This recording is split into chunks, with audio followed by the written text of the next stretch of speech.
পরে। আর এই যে ফোপড়া বাবা দেখলে ভীষণ খুশি। আমি তো এক সময় ভিডিও কল করে দেখি, বাবা যেটা ভালো খায় মনে পড়ে যায় বাবাটাকে একটু ধরে নিয়ে আসো না। গরমের সময় দেখো গরম না করলে হয় না, তাই বৃষ্টির সময় বৃষ্টি না হলে হয় না, আবার শীতের সময় শীত। তো সেগুলো কোথায় গেল সব?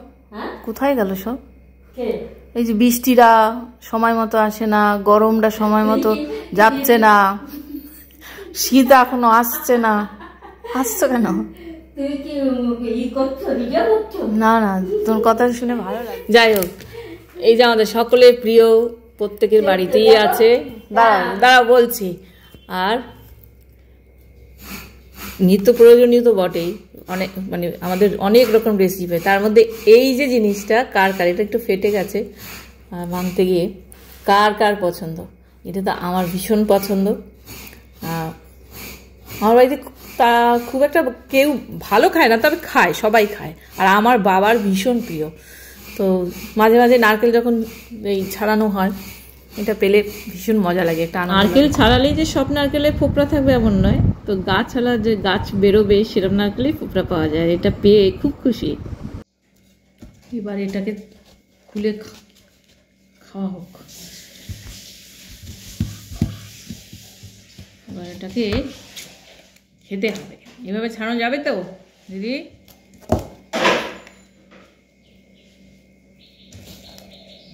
এই যখনই নারকেলের এরকম ফোপড়া, আমি কিছু কিছু জিনিস খেতে গেলে বাবা যেটা ভালো খায় মনে পড়ে যায় বাবার কথা। বাবা ফল টল খুব ভালো খেত।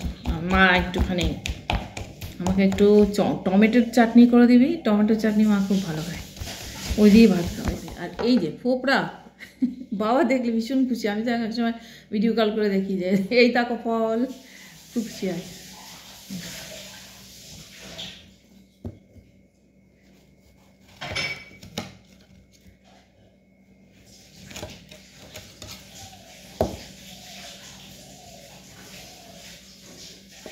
ব্রেকফাস্ট হয়নি, খালি পেটে খাওয়াটা ঠিক হবে না, একটুখানি।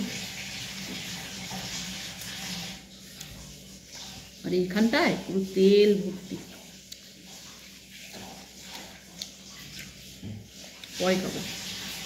সেটা আমার মতো অত পছন্দ করো। কিছু কিছু জিনিস খেতে ভালো লাগে, কিন্তু অনেক কষ্ট করে সেটা ছাড়াতে। এটা তেমন কষ্ট নেই, যেমন তালের শ্বাস ভালো লাগে, কিন্তু বাবা কি কষ্ট। আর এবছর মানে আগে তাও পাওয়া যেত তালের শ্বাস, এখন তো পাওয়াই মানে আনাই হয় না। তালের শ্বাস বলতে পাকা, ওই যে আমরা পাল্পটা নিই, তাল জাল দিয়ে ক্ষীর করে খাই, সেই তালের যে পাকা তালের শ্বাস, সেটা পানি তাল নয়। এবছর খাইনি, খাই একটা দুটো খাওয়া হয়, সেরকম আগের মতো তো আর খাওয়া হয় না, এবছর খাওয়াই হয়নি। নারকেলের প্রসেস করে রাখা হয়, রান্নার সময় অনেক রকম আইটেমে এই নারকেল দিতে হয়, তাই জন্য এগুলো গুছিয়ে রাখলে কাজের সুবিধা হয়। মায়ের কাছে শেখায় এগুলো, মায়েরও সব কিছু। এই নারকেলটা বিশেষ করে ওইটাকে আমাকে ফেলে দেখো উল্টো করে রেখেছে। হ্যাঁ কি অবস্থা, ও যা কি অত্যাচার করে, উঠে যায় ওখানে। কালকে বোধহয় উঠেছে, উঠে ওকে দেখো খেয়ালই করি দিদি দিয়ে আজকে চারটে নারকেল রয়েছে, আর দুটো কই একসাথে পারবে না, তাই হলো দুটো করে দিচ্ছি, আর এই দুটো থাকবে, আবার কাল পরশু হবে। এ দিয়ে শুধু রান্না না, একটুখানি অন্য কিছু করে করে রাখলে খাওয়া যায়, তাই না? নিচেটা কিন্তু তুলবা না, নিচে পড়লে। নাড়ু করে রাখো, নাড়ু আছে ফ্রিজে, খাওয়া ওই রুটির সাথে দিয়ে দাও। ঠিক আছে, এগুলো আমি গোছাবো। এটা মেশানো যাবে না, কালো কালোগুলো একটু দেখো, এগুলো না থাকে, একটা দুটো পড়বেই। দাও তো, ওইটা আমি ভরে দিই। ও এটার মধ্যে এটা রাখলাম, তাহলে বড় ডিব্বা রাখতে হবে। দেখো এটার মধ্যে একটু আলাদা করি, যেটা একটু কালো কালো কম পড়েছে।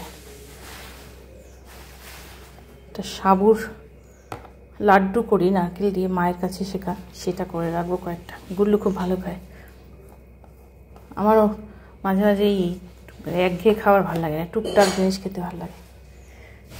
নাড়ু করলে কেউ খায় না, নাড়ু এখনও করা রয়েছে, নাড়ু টাড়ু করবো না।